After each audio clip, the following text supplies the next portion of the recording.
30 minutes after takeoff, 35,000 feet above Georgia, Amara Jackson cradled her 6-month-old son Isaiah in first class, her dark skin glistening under the cabin lights. Claire Ramsey, a smug white flight attendant, stormed down the aisle, her crisp uniform screaming authority. Isaiah cooed softly, and Claire snapped, slapping Amara hard across the face. Passengers froze, jaws dropped, until a deep voice boomed over the intercom. "Claire Ramsey, you're finished." Claire's smirk vanished, her world teetering. Who was that? Amara's calm gaze hinted at a storm brewing, one that'd shatter lives forever. "Before we dive in, tell us where you're watching from. If you stand for justice, hit like, subscribe, and join us for more epic showdowns." What's Claire's next move? The first-class cabin of the Horizon Airlines flight from Atlanta to Los Angeles buzzed with stunned silence, broken only by the hum of the engines slicing through the sky at 35,000 feet. Amara Jackson sat in seat 3A, her cheek blazing red from Claire Ramsey's slap, the sting radiating through her jaw like a wildfire. Her 6-month-old son, Isaiah, nestled against her chest, his tiny hands clutching her blouse, oblivious to the chaos his soft coo had ignited. Amara's deep brown eyes locked onto Claire's, unyielding, refusing to let tears spill despite the throbbing pain. She wouldn't give this woman the satisfaction. Around her, passengers shifted uncomfortably, some fumbling for their phones, fingers trembling as they hit record, capturing the aftermath of a moment that felt like a bomb had just gone off. Claire stood over Amara, her 40-year-old frame rigid, her blonde hair pulled tight in a bun that matched the crispness of her navy blue uniform. Her pale face twisted into a sneer, lips curling as she spat venom. "People like you don't belong up here. Keep that kid quiet or get out." The words dripped with contempt, her assumption clear as day. Amara's black skin, her baby, her very presence in first class were an affront to Claire's carefully curated world. A few passengers gasped, others whispered, their voices a low murmur rippling through the cabin like static. A white businessman in a pinstripe suit 2 rows back muttered to his seatmate, "She's got some nerve bringing a baby up here," his tone siding with Claire's disdain. Another, a young Latina woman, shook her head in disbelief, her fingers hovering over her phone screen, debating whether to post the unfolding drama. Amara didn't flinch. She adjusted Isaiah gently, her movements slow and deliberate. Her silence, a wall Claire couldn't breach. Claire's eyes narrowed, her confidence wavering for a split second as she registered the defiance in Amara's gaze. She opened her mouth to speak again, to double down on her authority, when the intercom crackled to life, cutting through the tension like a blade. "This is Marcus Ellison, CEO of Horizon Airlines. That's my wife you just hit." The voice was deep, steady, and carried a weight that made the air in the cabin feel heavier. Every head snapped toward the speakers embedded in the ceiling, eyes wide, mouths agape. Passengers exchanged frantic glances, their whispers escalating into a chaotic hum. "Did he just say CEO?" a gray-haired woman in 5C hissed to her husband. "Oh, she's done for," the Latina woman murmured, her phone now recording without hesitation. Claire's smirk melted away, replaced by a flicker of panic that danced across her sharp features. She laughed, a high-pitched, nervous sound that echoed hollowly in the stunned cabin. "That's ridiculous. Some passengers playing a prank," she said, her voice loud enough to assert control, to convince herself as much as anyone else. She waved a dismissive hand, her manicured nails glinting under the overhead lights, and turned to stride back toward the galley, her heels clicking against the carpeted floor with forced confidence. But before she could take 3 steps, the captain's voice boomed over the intercom, calm but firm, shattering her delusion. "Claire Ramsey, this is Captain Holloway. That was Marcus Ellison. Report to the galley immediately." The cabin erupted into a flurry of gasps and murmurs. The businessman in the pinstripe suit dropped his whiskey glass, the amber liquid splashing across his tray table as he gaped at the scene. The Latina woman's eyes sparkled with vindication, her phone angled to catch Claire's retreat. Claire froze mid-step, her shoulders stiffening as the reality sank in. She spun around, her face a mask of disbelief, searching the rows for some sign this was a mistake. Her gaze landed on Amara again, who met it with that same unshakable calm, rocking Isaiah gently, as if nothing had happened. Claire's lips parted, but no words came out. Her authority, her kingdom of first class was crumbling, and she could feel every pair of eyes boring into her. Captain Holloway emerged from the cockpit, a broad-shouldered man in his 50s with salt and pepper hair and a no-nonsense stare. He marched down the aisle, his polished shoes thudding against the floor, and stopped beside Claire. "Galley. Now," he said, his tone leaving no room for argument. Claire's jaw tightened, her pale cheeks flushing red as she realized the passengers were watching her every move. Some smirked, others glared, and a few kept filming, their phones held high like torches in a mob. She forced a tight smile, trying to salvage her dignity, and followed the captain, her steps stiff and mechanical. As she passed Amara's seat, she couldn't resist a final jab, her voice low and venomous. "You think you've won? I'll fix this, you little..." She trailed off, muttering a racial slur under her breath. Too quiet for the captain to hear, but loud enough for Amara to catch every syllable. Amara's fingers tightened around Isaiah, her nails digging into her palms, but her face remained a fortress of composure. She wouldn't let Claire see the anger simmering beneath her skin, the fury at being reduced to a stereotype in front of strangers. The captain ushered Claire into the galley, the curtains swishing shut behind them, muffling the sharp exchange. That followed. Passengers craned their necks trying to eavesdrop, but the thick fabric blocked the words. Inside, Claire's voice rose, shrill and defensive. "She doesn't belong here. First class isn't for people with screaming brats." Captain Holloway cut her off, his tone icy. "You struck a passenger, Claire. Marcus Ellison's wife. You're lucky you're not in cuffs right now." Back in the cabin, the mood shifted. The Latina woman lowered her phone, her expression softening as she leaned toward Amara. "You okay?" she asked, her voice gentle. Amara nodded, her lips curving into a faint smile, though her cheek still burned. "I've had worse," she said softly, her voice steady despite the chaos. The businessman in the pinstripe suit avoided her gaze, suddenly engrossed in wiping his spilled whiskey, as if ashamed of his earlier comment. A teenage boy across the aisle, his hoodie pulled low, gave Amara a thumbs up, his grin wide and conspiratorial. The support was fleeting, but real, a small boy in the storm Claire had unleashed. Claire, meanwhile, stewed in the galley, her mind racing. She leaned against the counter, her arms crossed tight, replaying the intercom announcement in her head.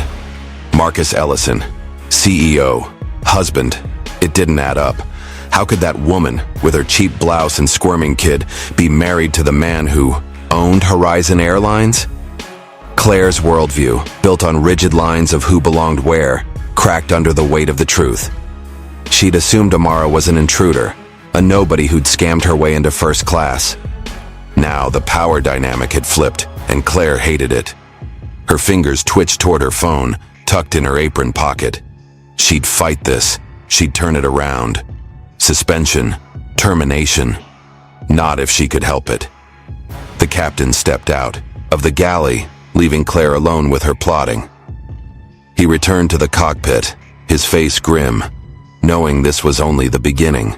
Claire pulled out her phone, her thumbs flying across the screen as she texted her union rep, a wiry man named Ted she'd known for years. "They're trying to fire me over some black chick with a baby. Ellison's wife, they say. Total setup. Get me out of this." She hit send, her pulse pounding with defiance. She wasn't done yet. Not by a long shot. She'd make Amara pay for daring to sit in her domain, for daring to exist where Claire didn't think she belonged. In seat 3A, Amara rocked Isaiah, his soft breaths calming her racing heart. She touched her cheek, the slap still a fresh wound, but her mind was elsewhere. Marcus's voice over the intercom had been her lifeline, a promise of protection. She'd known he'd step in, but not like this. Not so publicly. She glanced out the window, the clouds streaking past like white flames, and whispered to herself, "She has no idea what's coming." Claire thought she'd humiliated Amara, stripped her of dignity in front of everyone. But Amara wasn't the one humiliated now. Claire's smug reign was teetering, and the fall would be brutal. The passengers settled back into their seats, some still stealing glances at Amara, others at the galley curtain where Claire hid. The cabin lights dimmed slightly, the flight cruising smoothly toward Los Angeles, but the tension hung thick, a storm cloud ready to burst. Claire's muttered slur echoed in Amara's mind, fueling a quiet resolve. She wasn't just a passenger caught in a racist outburst. She was Marcus Ellison's wife, and that meant power Claire couldn't fathom. The slap wasn't the end, it was the spark. And as the plane soared through the night, Amara knew the real fight was just beginning. The Horizon Airlines flight from Atlanta to Los Angeles sliced through the night sky, its engines a steady roar beneath the dimmed cabin lights 40 minutes from touchdown. In seat 3A, Amara Jackson sat with her 6-month-old son Isaiah pressed against her chest, his tiny breaths a faint rhythm against the chaos that had just erupted. Her cheek still pulsed with heat from Claire Ramsey's slap, a dull ache that throbbed in time with her heartbeat. But she kept her gaze fixed out the window, watching clouds twist like smoke against the endless black. She'd won, hadn't she? Marcus's voice over the intercom had turned the tables, stripping Claire of her smug control in front of everyone. Yet something gnawed at Amara's gut, a whisper of unease she couldn't shake. In the galley, behind the thick blue curtain, Claire Ramsey paced like a caged animal, her heels scuffing the linoleum floor. Her blonde bun had loosened slightly, a few strands falling across her flushed face, but her eyes burned with defiance. Captain Holloway stood before her, his broad frame filling the narrow space, his salt and pepper hair catching the faint glow of the overhead bulb. "You're suspended, Claire," he said, his voice a low growl, steady but sharp. "Conduct. Unbecoming. You struck a passenger, Marcus Ellison's wife no less. You're off this flight the second we land." The words hit Claire like a slap of her own, her pale hands clenching into fists at her sides. Suspended. Not fired, not yet. But a public stripping of her wings, her authority yanked away mid-flight. The cabin beyond the curtain buzzed with a new energy. Passengers, still reeling from Marcus's bombshell, shifted their focus. The Latina woman in 4B, her phone now resting in her lap, leaned across the aisle toward Amara. "That was unreal. You're tougher than she'll ever be," she said, her voice warm with admiration. Amara offered a small nod, her lips twitching into a tired smile. "Thank you," she murmured, adjusting Isaiah's blanket. The teenage boy in the hoodie, seated in 6C, piped up next, his voice cracking with excitement. "Man, she got wrecked. You see her face when the CEO spoke?" A ripple of laughter spread through the rows, lightening the air. Even the businessman in the pinstripe suit, who'd spilled his whiskey earlier, glanced over with a grudging nod, his earlier judgment softened by the turn of events. Back in the galley, Claire's mind raced, her breath coming in short, angry bursts. Suspension wasn't the end. She'd claw her way back. She glared at Captain Holloway, her voice rising, brittle and sharp. "This is insane. That woman doesn't belong in first class, baby or not. I was doing my job keeping order." Holloway's jaw tightened, his eyes narrowing as he stepped closer. "Your job doesn't include assault, Claire. Marcus Ellison's on the line right now, and he's promising further action.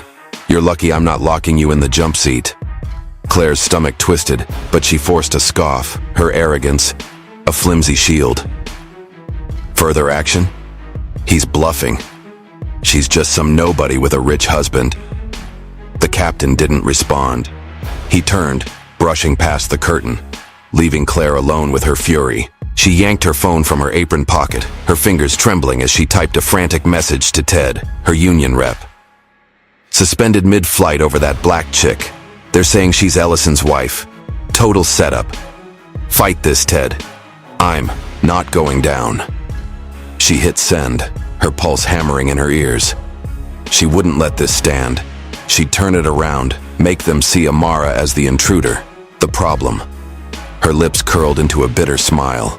She'd dealt with passengers like Amara before, people she'd pegged as out of place, and she'd always come out on top. This wouldn't be different. In the cabin, a junior flight attendant named Lila approached Amara, her movements hesitant, her freckled face flushed with nerves. She carried a folded blanket and a bottle of water, her hazel eyes darting toward the galley curtain before settling on Amara. "Ma'am, I'm so sorry about everything. she said, her voice soft but earnest. "Here, for you and the little one." She handed over the items, her hands lingering as if unsure whether to say more. Amara took the blanket, draping it over Isaiah's tiny frame, and met Lila's gaze. "It's not your fault," she said, her tone gentle but firm. "I'm okay. We're okay." Lila nodded, relief washing over her, and stepped back, disappearing down the aisle to tend to other passengers. Amara leaned back in her seat, the leather creaking beneath her, and let out a slow breath. The applause from earlier echoed in her mind, the passengers' support a fleeting balm. She whispered to Isaiah, her voice barely audible over the engine hum. "We're safe now, baby. She's gone."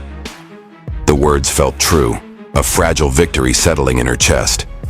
Claire was suspended, humiliated, out of sight behind that curtain. Marcus had her back, his voice a thunderclap that had shaken Claire's world. Amara's fingers brushed Isaiah's soft curls, her mind drifting to the landing ahead. Maybe this was over. Maybe she could walk off this plane and leave the sting of Claire's hand behind. But then it happened. A faint ping sounded from the Latina woman's phone in 4B. She glanced at the screen, her eyes widening, and leaned toward Amara again, her voice urgent. "You need to see this." She turned the phone, revealing a video thumbnail. Claire's slap frozen mid-motion, Amara's stunned face in sharp focus. The title blazed in bold letters, "Racist Flight Attendant Owned." The view count ticked upward, 10,000, 20,000, 30,000, all mid-flight, spreading like wildfire across the internet. Comments flooded in below. "She deserved it. Horizon needs to fire her. That's Marcus Ellison's wife? Game over." Amara's breath caught, her victory suddenly sharper, more real. The world knew now. Claire couldn't hide. In the galley, Claire's phone buzzed, Ted's reply lighting up the screen. "On it. We'll push back. Suspension's not termination. Stay cool." She smirked, a flicker of triumph cutting through her rage. The union had her back. She'd spin this, make it Amara's fault, claim she'd been provoked. She didn't hear the captain's radio crackle in the cockpit, didn't catch Marcus's voice filtering through again, low and lethal. "Suspension's just the start, Holloway. She's done at Horizon. Make sure she knows." Holloway's response was curt. "Understood, sir." Claire, oblivious, leaned against the galley counter, plotting her next move, her fingers tapping a rhythm of vengeance. Amara stared at the phone screen, the viral video a double-edged sword. It was justice, yes, but it was exposure too. Her face, her pain, splashed across the internet for strangers to dissect. She handed the phone back, her hands steady despite the storm brewing inside her. "Thank you," she said to the Latina woman, who nodded, her expression fierce. "She's toast now," the woman replied, her voice thick with satisfaction. Amara wanted to believe it. Claire was suspended, the video was out, Marcus was in control. It felt like a win, a clean break from the nightmare that had unfolded 35,000 feet in the air. But that unease lingered, a shadow creeping into her relief. Claire's muttered slur replayed in her mind, the hatred behind it a promise of more to come.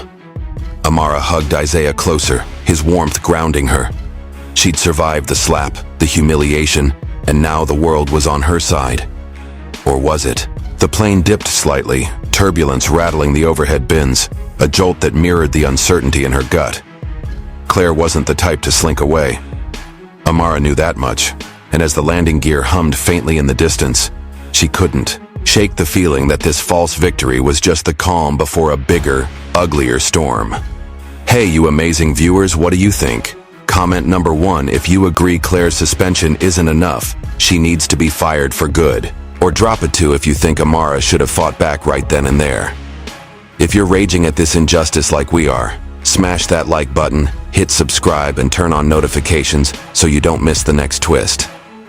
This story's heating up and we need you with us. Will Claire slink away quietly, or is she cooking up something nastier than a slap? What's her next play? The Horizon Airlines flight from Atlanta to Los Angeles cruised steadily at 35,000 feet. The cabin lights casting a soft glow over the first-class seats, as the plane neared its final descent. Amara Jackson sat in 3A, her 6-month-old son Isaiah dozing against her chest, his tiny snores a fragile anchor in the storm that had erupted an hour ago. Her cheek still ached from Claire Ramsey's slap, a dull throb that pulsed beneath her skin.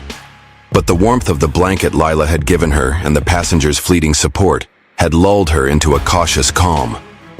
She glanced out the window, the city lights of Los Angeles twinkling below like scattered stars, and let herself believe the worst was behind her. Marcus's voice, the captain's orders, the viral video, it all pointed to Claire's defeat. Or so she thought. In the cramped crew area at the back of the plane, Claire Ramsey stood isolated, her suspension a fresh wound she refused to let heal.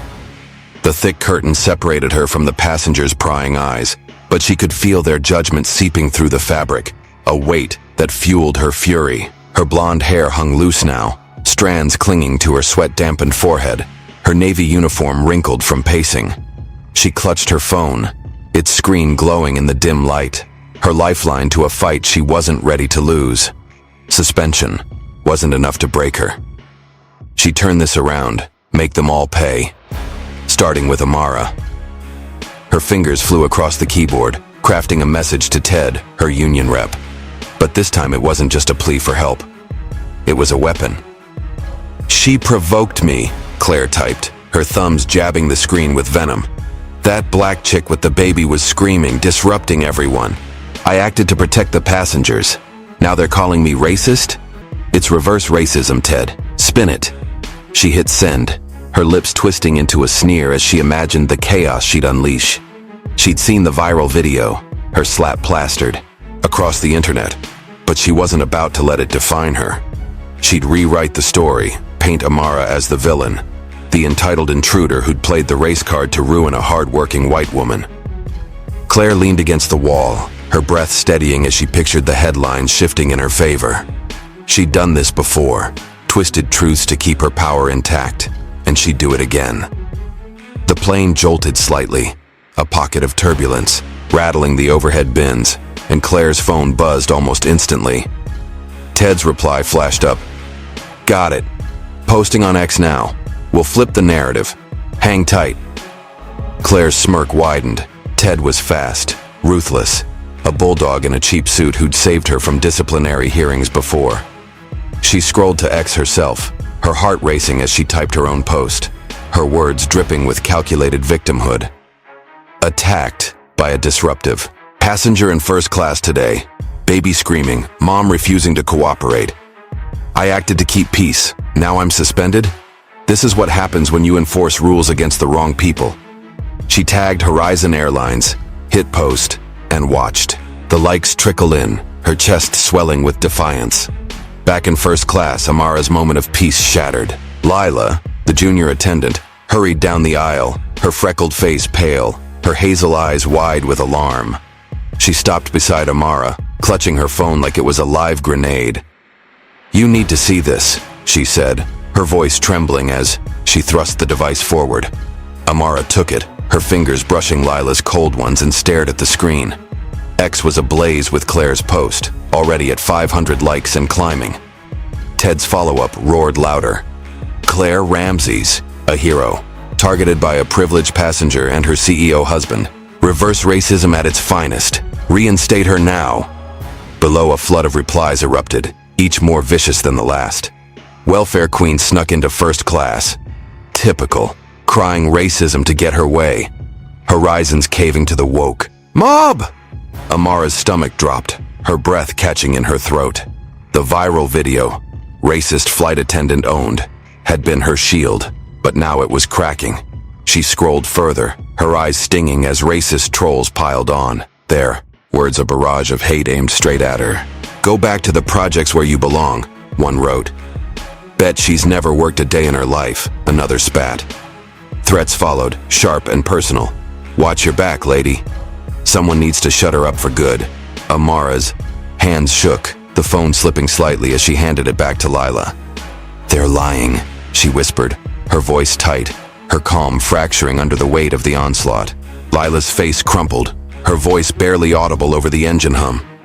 "I'm so sorry. This isn't right.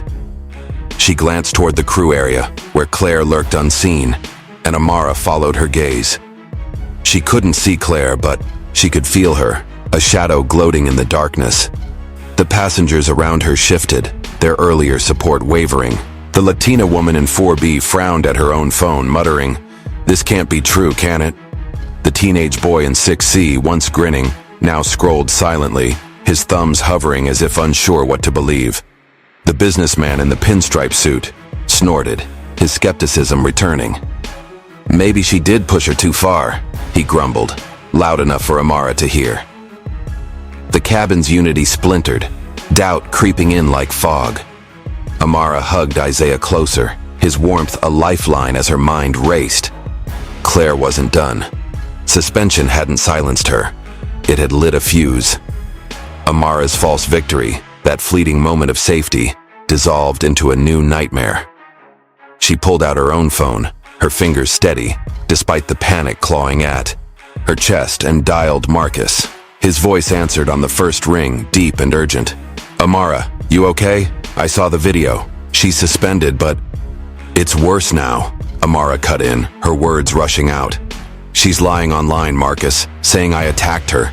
People are threatening me." Marcus's silence stretched for a beat, then his tone hardened, steel, in every syllable. "I'll sue her for defamation. She won't get away with this." Amara nodded, though he couldn't see her, clinging to his promise like a raft in a storm. She ended the call, her eyes drifting to the window again. The lights of Los Angeles closer now, a sprawling grid of hope and danger. Marcus's power was her shield, but Claire's retaliation was a blade she hadn't seen coming. The plane banked slightly, the descent beginning, and Amara's pulse quickened. She'd thought the slap was the worst of it, that Claire's humiliation would end it, but this smear campaign was bigger, uglier, a racial firestorm she couldn't outrun at 35,000 feet. She kissed Isaiah's forehead, whispering, "We'll fight this, baby," her voice a vow against the hate raining down on her. In the crew area, Claire refreshed X, her smirk growing as Ted's post hit 1,000 likes. Racist trolls swarmed the thread, their fury a chorus she'd summoned with a few well-placed lies. She didn't care about the truth Amara had provoked her by existing, by daring to sit in first class with her dark skin and her baby, by being Marcus Ellison's wife. Claire's worldview demanded she punish that, and now she had an army to do it. She typed another post, her fingers dancing with glee. "Thank you for the support. I'm the real victim here. She's using her husband's money to silence me." The likes spiked again, her grin widening. She'd flipped the script, turned Amara's victory into a trap. The cabin lights flickered as the plane dropped lower, the captain's voice crackling over the intercom. "Prepare for landing in Los Angeles. Cabin crew, take your seats." Claire stayed put, her suspension keeping her from the jump seat, but she didn't care. She'd planted the seeds, and they were growing fast. She imagined Amara squirming up there, reading the hate, feeling the walls close in. Good. Let her squirm. Claire's phone buzzed again. "Ted. Union's pushing Horizon hard. We'll get you back." She leaned back, satisfaction curling in her chest. Suspension was temporary. She'd win this war, make Amara regret ever stepping onto her plane. Amara sat rigid in 3A, the city lights now a glaring sprawl beneath her. The viral video had been her triumph, but Claire's lies had poisoned it, turning strangers into enemies. Marcus's lawsuit would fight the defamation, but the damage was spreading, a wildfire she couldn't contain. She glanced at Isaiah, his peaceful sleep a stark contrast to the chaos in her mind. She'd thought she was safe, that Claire's suspension was the end. Now, with every ping of a notification, she felt the ground slipping away. The plane's wheels whined as they lowered, the landing imminent. But Amara knew this was no escape. Claire's retaliation had begun, and it was only going to get worse. The Horizon Airlines flight from Atlanta to Los Angeles touched down with a sharp jolt, the wheels screeching against the runway as the plane slowed to a halt at the gate. Amara Jackson sat in seat 3A, her 6-month-old son Isaiah stirring against her chest, his soft whimpers breaking the silence that had settled over her during the final descent. Her cheek still burned from Claire Ramsey's slap, a lingering sting now overshadowed by the digital venom Claire had unleashed mid-flight.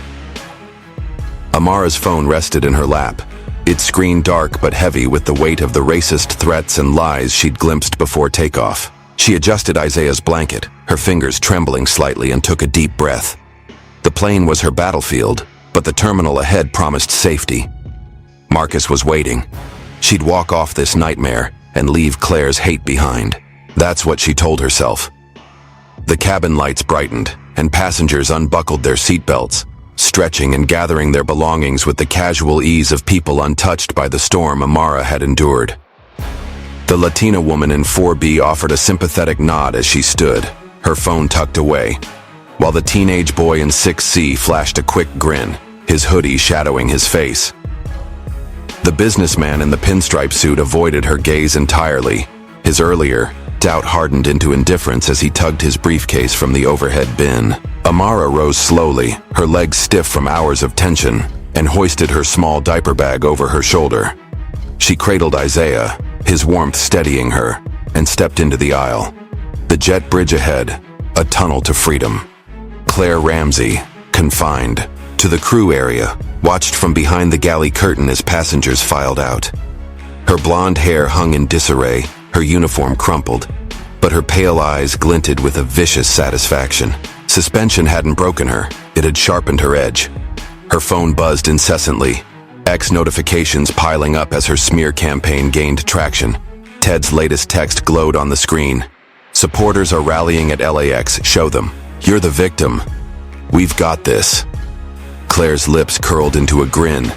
She'd turned Amara's viral victory into a weapon, and now her army awaited. She stayed back, letting the captain and crew exit first, her presence a shadow ready to strike. Amara emerged from the jet bridge into the bustling Los Angeles terminal, the air thick with the hum of announcements and the shuffle of travelers. She scanned the crowd, searching for Marcus's familiar 6'4" frame, his broad shoulders a beacon she needed now more than ever. The glass walls reflected a sea of faces, but something felt off. A cluster of people near the gate stood too still, their eyes locked on her, their postures rigid. Then it hit her, a low chant rising from the group, growing louder with every step she took. Go back to coach, you don't belong. The words slammed into her like a fist, her breath catching as she froze mid-stride.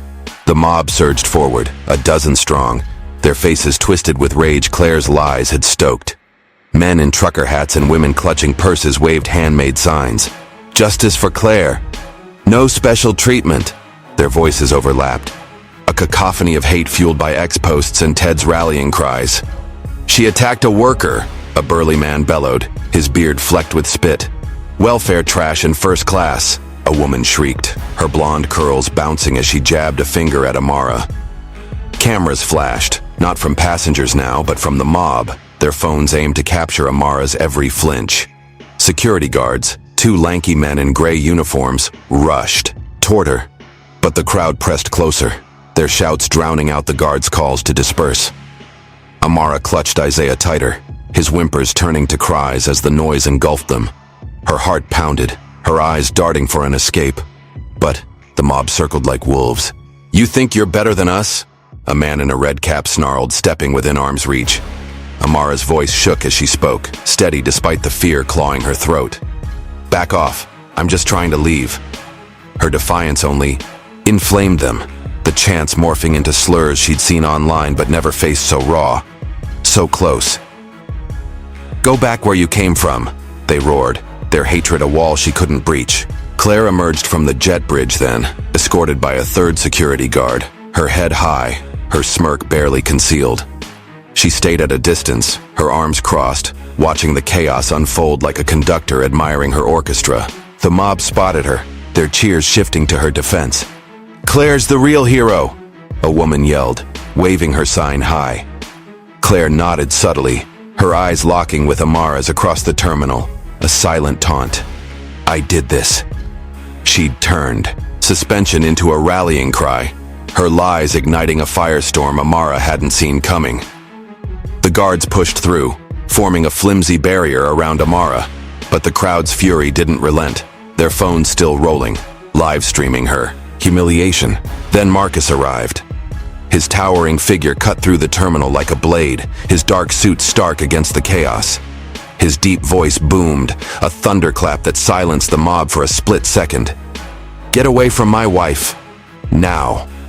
His presence was electric, his brown eyes blazing as he shoved past the nearest heckler, a man in a flannel shirt who stumbled back, stunned. The security guards rallied, emboldened by Marcus's command, and began herding the crowd away, their batons raised but unused. The mob faltered, some retreating under Marcus's glare, others muttering curses as they dispersed, their signs drooping like wilted flags. Amara exhaled, her knees weak as Marcus reached her, his strong arms wrapping around her and Isaiah.